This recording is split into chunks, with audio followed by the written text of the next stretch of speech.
Olha quanto tempo isso. E olha quantas gerações vieram, nasceram, morreram, mas não viram. Não viram. Neste mundo aqui, não viram não. Depois veio Abraão. Abraão veio por volta do século XIX, quase 2000 anos antes do nascimento. Do nascimento, olha só.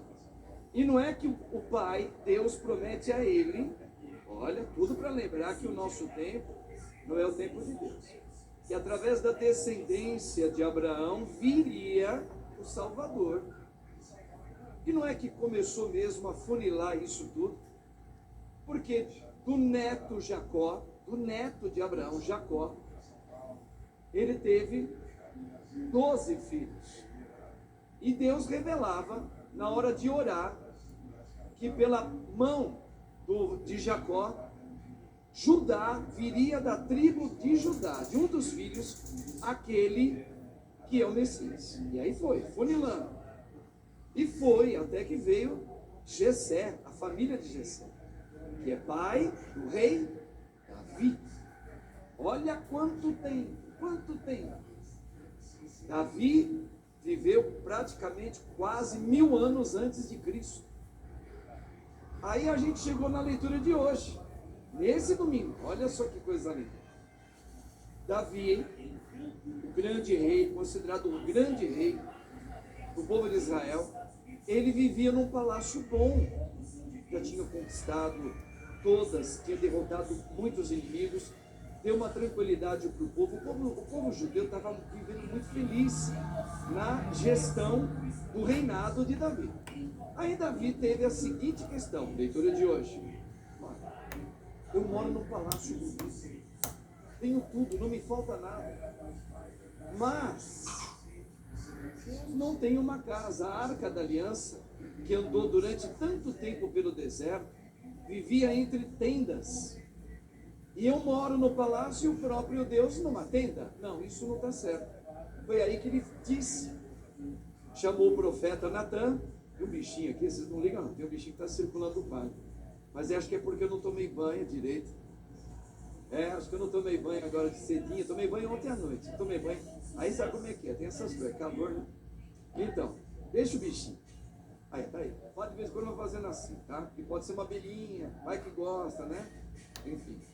Bom, mas aí ele fala chama o profeta e fala: olha, eu quero construir um templo para o meu amado Deus. Não é? Aí Natan, no primeiro momento, fala assim: ó rei, aquilo que está no seu coração, faça. Só que na mesma noite, Deus, num sonho, revela para Natan, o profeta, fala: ó, vai lá, avisa o meu servo Davi, não vai ser ele não. Não vai ser ele que vai construir não.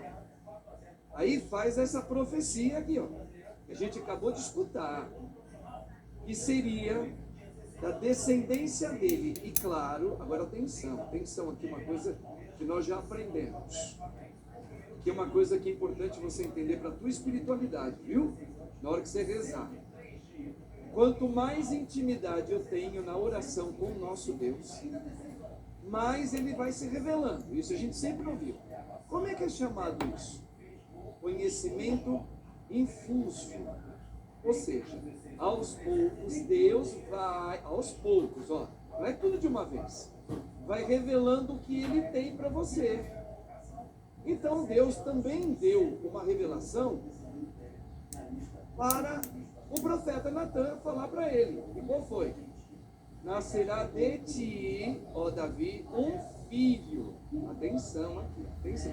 Aqui é importante a atenção de vocês, para a gente entender a palavra, porque senão muita gente cai sempre num conto furado. O que eu acabei de falar, quanto mais você vai orando, imagina que você está rezando todo dia.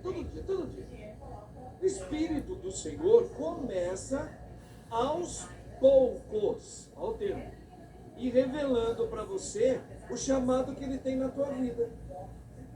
Ele não vai responder tudo para você. Não. Por isso que a gente não entende. Por que morreu? Por que eu perdi? Por que agora eu não tenho mais esse emprego? Por que eu vou sair daqui? Não vai explicar. Nem tudo. aos poucos. Isso chama-se conhecimento infuso, que os profetas tinham, que Cristo também teve e que nós também temos, porque temos a vida de Cristo. Bom, e o que foi revelado? Uma parte. Deus revela uma parte só para o profeta. Diga para ele que será, não vai ser ele que vai construir, vai ser um filho dele. Aí o que você imagina? Você fala assim, ó, por exemplo, fala para um rapaz aqui que é pai, um homem aqui, que Deus deu o dom de ser pai. Tem muitos aqui, aí também. E Deus fala assim, olha, o Espírito revelado dele, ele não revela tudo, fala, ó, de ti, do teu, não será você, mas será o teu filho. O que você imagina? O filho das entranhas da tua esposa. Que você teve participação, não é assim? É claro. Aí o que acontece? Davi, no primeiro momento, e o próprio profeta acharam que seria o filho de Davi. Quem era o filho de Davi? Salomão. Mas Deus não chamou Salomão. Falou que seria filho dele. Aí depois, aos poucos, a palavra começa a ser como um tapete e começa a se desenrolar. Da sua descendência será um filho no sentido que vai passar da sua geração, que vai sair dos próprios rins da tua vida, vai vir aquele que vai ser o que vai construir o templo que eu estou.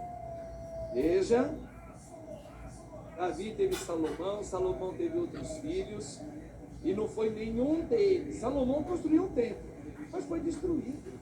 O templo que Salomão, filho de Davi, acabou. Somente muito tempo depois veio uma profecia que também não foi, atenção, chegou em Acás. Quem foi Acás? Foi um da estirpe de Davi, rei. Muito tempo depois que o rei Davi morreu, o trono dele chegou Acás. Só que Acás era um homem que não era bom, não era temente a Deus. Mas ali já tinha um outro profeta, Isaías, que vai dar um recado para esse rei aí, o rei do povo, hein? Porque era um rei que não temia Deus. Ele era político, ele era polidinho, falava que acreditava em Deus, mas não. Quer ver? A leitura de hoje, a primeira, em 2 Samuel. O profeta vai até o rei e fala, olha, nas suas orações, peça a Deus um sinal e ele vos dará. Por quê? Porque esse rei, Acás, estava vivendo um drama. Porque o pessoal do norte, tá? O povo de judeu do norte, junto com os assírios, queriam e estariam para atacar eles. O povo do sul, que é de Jerusalém, que é esse povo de Davi. Aí o que Deus fala? Não faça aliança com os assírios, Acás. Não se mete a besta é o diabo mesmo. Peça um sinal e Deus lhe dará. Atenção aqui, irmãos. Aí tem essa resposta do rei Acás. Não vamos incomodar a Deus. Não. E acabou fazendo aliança com os assírios. O profeta vai dizer assim mesmo para ele: Acás, mesmo que você não peça um sinal, Deus lhe dará um sinal. Veja, no primeiro momento, lembra que eu falei? Deus não revela tudo de uma vez. Por isso que a gente tem que entender, não é no meu tempo. Eu não entendo, mas Deus sabe. Quando Deus fala, olha, eu lhe dei a vitória, você pode já pegar para você. Você deve pegar para você, isso como verdade de fé. Só que essa vitória, por amor a Deus, pode ser imediata, no seu tempo, mas ela pode ser depois de você. Olha só por quê. Porque o profeta disse, atenção aqui, esse termo mudou, eu falei isso aqui na semana passada. Olha como Deus vai revelando a palavra. No primeiro momento a palavra foi essa para o rei. A jovem concebeu um filho. Quem é a jovem? A mulher da casa.